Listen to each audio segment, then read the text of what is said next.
Shalom Aleichem and welcome to episode 4 of The Earthen Altar with the help of God. Thank you for joining me. And I wanted to share with you some excerpts of divine nectar from the enlightened and beautiful wise souls of the Chinese philosophical tradition.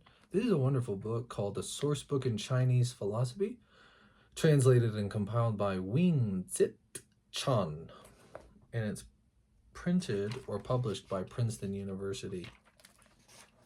You know, Mencius, who's a genius, I love him.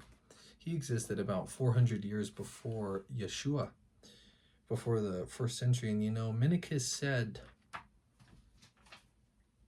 do you know who the idiots are?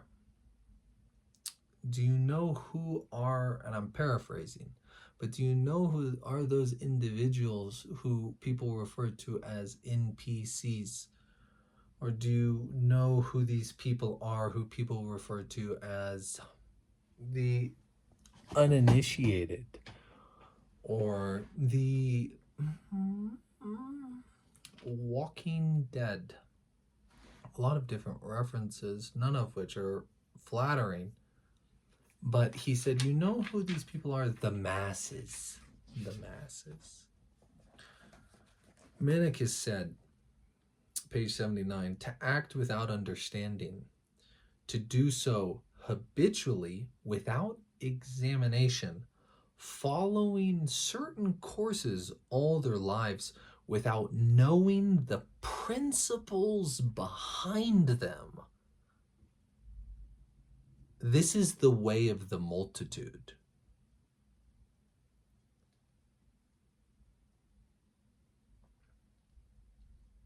To act without understanding.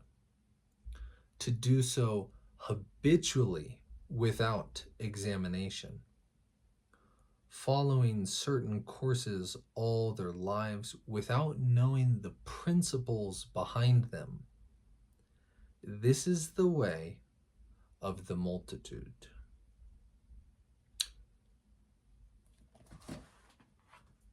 And Proverbs has a great way of articulating a similar point when King Solomon said, Et panei mevin chachma ve'enei ktil biktzei aretz. Wisdom dwells before the face of a man with understanding, but the fool's eyes are to the ends of the earth. I'm not sure what the exact chapter and verse is on that. It's in Proverbs. And it's a really potent teaching for you and I to not only contemplate, but to understand and to actualize in our own individual lives. The world's gone mad. Yep. And Mencius, he says, listen to this. He says, someone came to Mencius and said, Shun Yu Kun said, the whole world is drowning. Why do you, sir, not rescue it? And Mencius said, a drowning empire must be rescued with moral principles. Do you wish for me to rescue the world with my hands?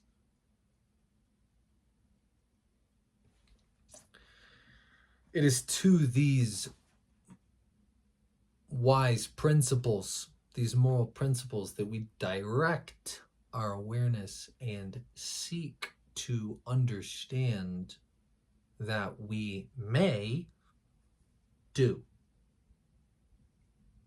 As the Mishnah says in the Pirkei Avot, I think it says something to the effect, I can't remember exactly what the exact Hebrew is, so I won't butcher it, but it says, study is not the main thing, but action. And the greatest action you can take is to study. Oh, exactly.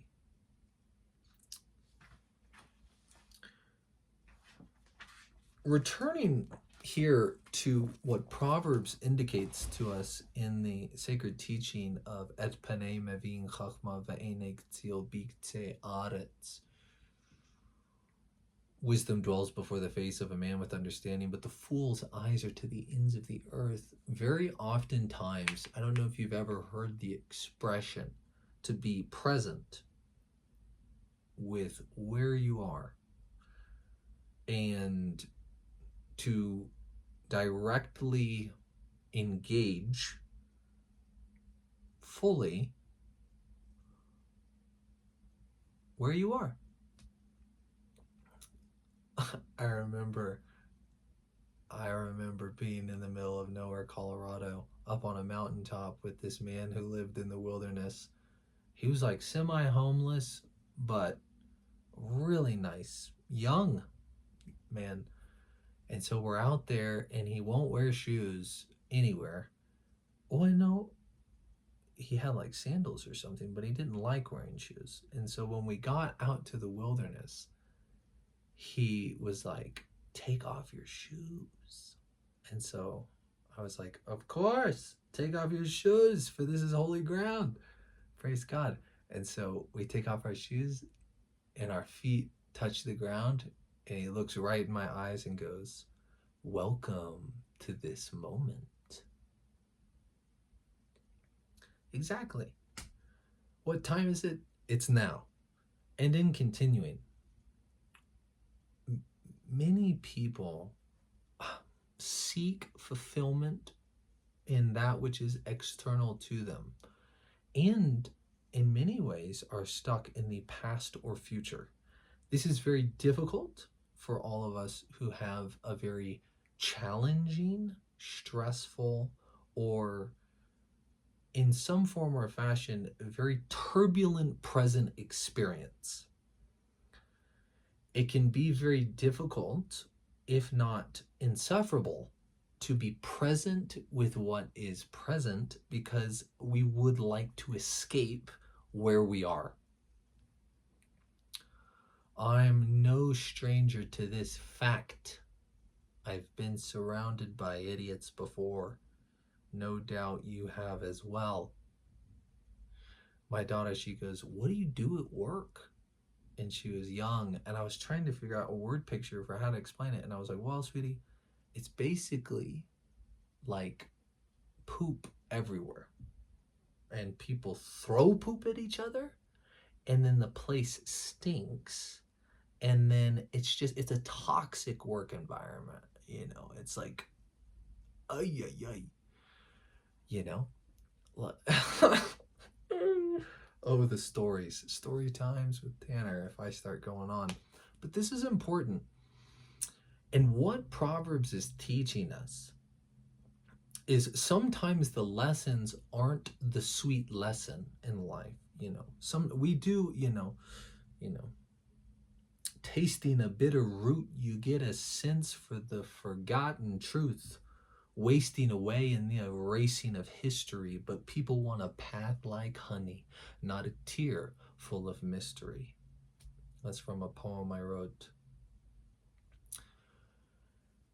And what that is indicating, and speaking really directly, is there is challenging situations in life, and sometimes the lessons that we learn in being present and in being totally engaged with what's in front of us is that like a dog returns to its vomit, so does the fool to their foolishness. And it doesn't make it any more pretty to watch a dog eat its vomit, or its own poop for that matter, but it does bring about a deeper understanding for you to engage in the principle by which other people are operating. You know, the principle, some people, you know, basically never matured past a egocentric adolescent teenager. and they never even have engaged their souls, let alone entered into the path of soul development, as Bill Plotkin would speak about in his work, which is really beautiful. But to be present means to learn what is in front of us, because that's actually where wisdom dwells. The fool is the individual who is always seeking, but the fool's eyes are always to the ends of the earth. They're always looking beyond. They're always looking external to themselves and external to the situation, and seeking fulfillment in some far off land, whether that be a memory of something that took place in the past, which they really loved and are attached to, or the future. But they're escaping what is in front of them. And again, that can be extremely difficult, if not insufferable, for people in very difficult situations. And so for you, I have nothing but silence and tears and questions and righteous indignation if you're going through like insufferable challenges in life. But for the most of us, for most people, we are simply just struggling with understanding the lessons being presented to us in life. And this is exactly what Proverbs is directing us to.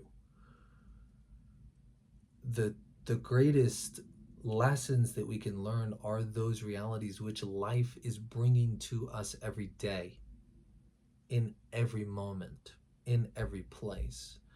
But do we have the ears to hear and eyes to see that which dwells directly before us? And so this is what Mencius is teaching us, that to act with understanding and to develop healthy habits with examination, and to know the principles which dwell beneath things, the courses of our lives, and our habits examined, and what we're understanding, the moral principles behind them, knowing the principles behind them. This is the way of the multitude. But I just did the inverse, and that would be the way of the superior man or superior woman. The way of the true soul initiate is to see the wisdom is right here and right now. And that it is these moral principles which are the only things that can revitalize our society and our families and us as individuals. So with that, shalom, have a wonderful life, have a wonderful day, night, morning, evening, afternoon. May you be well, and shalom.